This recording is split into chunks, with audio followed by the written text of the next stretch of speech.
राष्ट्रवादीचे कार्यकर्ते सुद्धा कुठेही कमी पडणार नाहीत। आणि सगळ्यात महत्त्वाची गोष्ट की आपण कार्यक्रम कुठला आहे, ती वेळ कुठली आहे आणि आपण बोलताय काय। कारण तुमची जुनी सवय आहे, वाढदिवस आपला असला तरी पण आपण आपल्या लेकराला बाबू म्हणायचं आणि दुसऱ्याच्या लेकराला कार्ट म्हणायचं।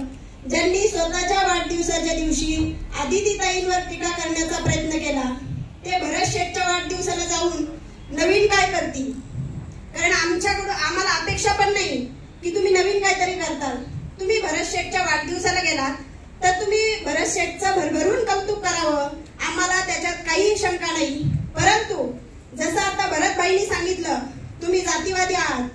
ज्या महामानवांनी लोकशाहीला आणि या भारताला अशी एक राज्यघटना दिली की सर्व माणसं समान, त्या महामानवाचं नाव तुम्ही तिथे घेऊ शकले नाही, तर तुम्ही समानतेची भाषा कशी करता आणि आपल्या नेत्याला उंची कुठली देताय।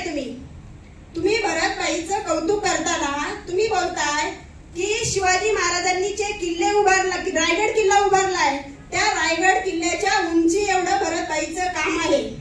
मला सांगा, छत्रपती शिवाजी महाराजांनी उभारलेल्या किल्ल्याची आजच्या कलियुगातला एकही नेता बरोबरी करू शकत नाही। तुम्ही शिवाजी महाराजांच्या कार्याचा सुद्धा अपमान केलेला आहे।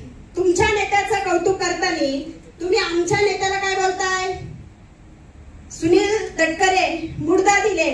सन्माननीय तटकरे साहेब देशात म्हणजे दिल्लीच्या दरबारात या महाराष्ट्राचे प्रश्न कशा प्रकारे मांडतात आणि महाराष्ट्राचा विकास करण्यासाठी किती प्रयत्नशील असतात, रायगडचा विकास करण्यासाठी किती प्रयत्नशील असतात, हे रायगडच्या जनतेला माहित आहे। तुम्ही सांगण्याची आवश्यकता नाहीये, कारण तुम्ही मुर्दा दिल बोलताय।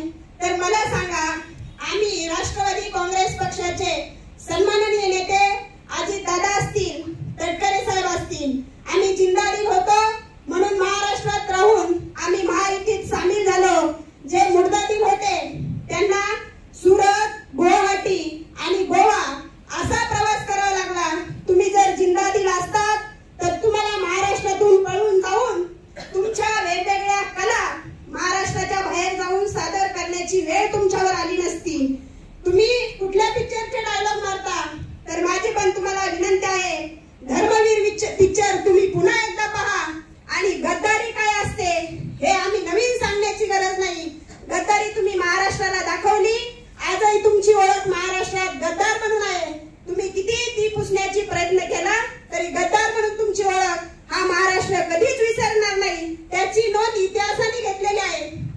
तुमचा आता जो केविलवाना प्रयत्न सुरू आहे, खऱ्या अर्थाने तर असं म्हणावं लागेल, जेव्हा अजितदादांची राष्ट्रवादी महायुतीमध्ये सामील झाली त्यावेळेस महाराष्ट्रातल्या सर्वसामान्यांचे प्रश्न सुटायला सुरुवात झाली। पण तुमचं खरं दुःख काय आहे की राष्ट्रवादी सत्तेत आली आणि सत्तेमधून लोकांचा विकास व्हायला लागला। कारण तुम्हाला कुणाचा विकास करायचा आहे त्या हा मतदारसंघ माहित आहे, पूर्ण मतदारसंघाला माहित आहे। आम्ही सोडावं, तुमचे कार्यकर्ते चौकात काय चर्चा करतात। जर आमचा एखादा कार्यकर्ता शिवसेनेचाच कार्यकर्ता जर एखादा कॉन्ट्रॅक्ट मागायला जर सन्माननीय आमदार साहेबांकडे गेला तर त्या कॉन्ट्रॅक्टची पूर्णपणे माहिती आमदार साहेब घेतात आणि त्या कार्यकर्त्याला ढिच्चू देतात आणि स्वतःच्या घरात ते कॉन्ट्रॅक्ट देतात। हे मी बोलत नाही, तुमचे कार्यकर्ते बोलतात। त्याची तुम्ही बिनधास्त चौकशी करा, कारण तुमचं नेतृत्व स्वकीयांच्या विकासासाठी चाललेलं आहे। आणि तुम्ही काय बोलता? मी वारकरी संप्रदायातून पुढे आलेलं व्यक्तिमत्व आहे, मी शेतकऱ्याच्या घरातून तयार झालेलं व्यक्तिमत्व आहे।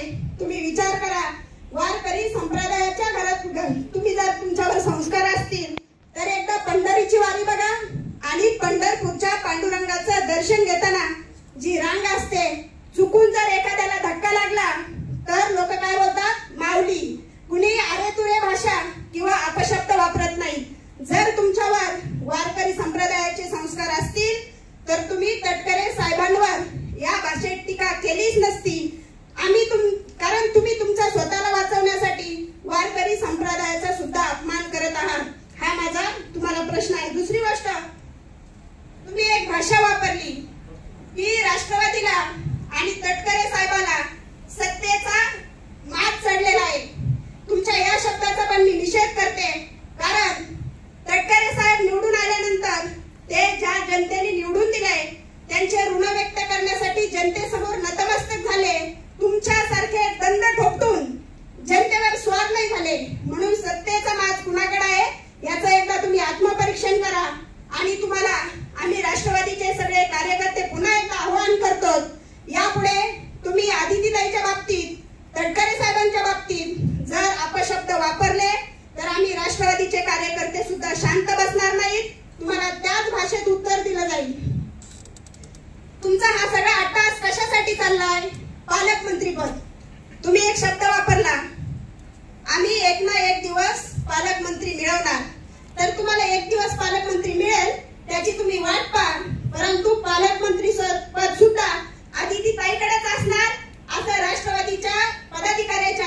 पक्षाच्या